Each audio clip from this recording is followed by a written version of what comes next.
உங்களுக்கு லைஃப்பில் நல்ல புகழ்ச்சி கிடைக்கணுமா, அப்போனா வந்து இந்த குவாலிட்டி உங்களுக்கு வேணும். இந்த குவாலிட்டி இருந்தால் மட்டும்தான் உங்களுக்கு நிறைய புகழ்ச்சி கிடைக்கும். அப்போ தான் வந்து உங்களால் லைஃப்பில் முன்னேற முடியும் அப்படின்னு திருவள்ளுவர் சொல்கிறார். அப்படி என்ன குவாலிட்டிங்கிறது பார்க்கலாமா?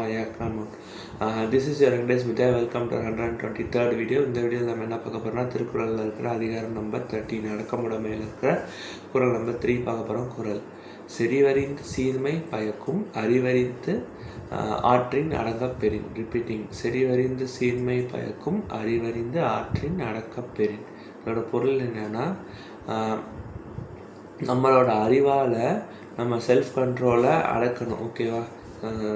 அடக்கத்தை அறிஞ்சு அதுக்கேற்ற மாதிரி அறிஞ்சு சரியான வழியில் கட்டுப்பாட்டோட நம்ம வாழ்க்கையை நடத்தணும். ஓகேவா? ஸோ அப்போ தான் வந்து நமக்கு கிடைச்ச புகழ்லாம் வந்து நம்மளை தேடி வரும், மரியாதையும் மற்றவங்கள்ட்ட வந்து கிடைக்கும்.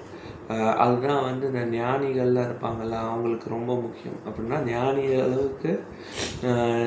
ஞானிகள் அளவுக்கு நீங்கள் வாழணும், நல்ல புகழ்ச்சியோட மரியாதையை வாழணுன்னா உங்களோட சுய அறிவால் நீங்கள் வந்து சுய கட்டுப்பாட்டோடு இருக்கணும்.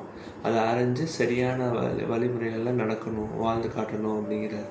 So thank you guys. நம்மளும் அதே தேங்க்யூ.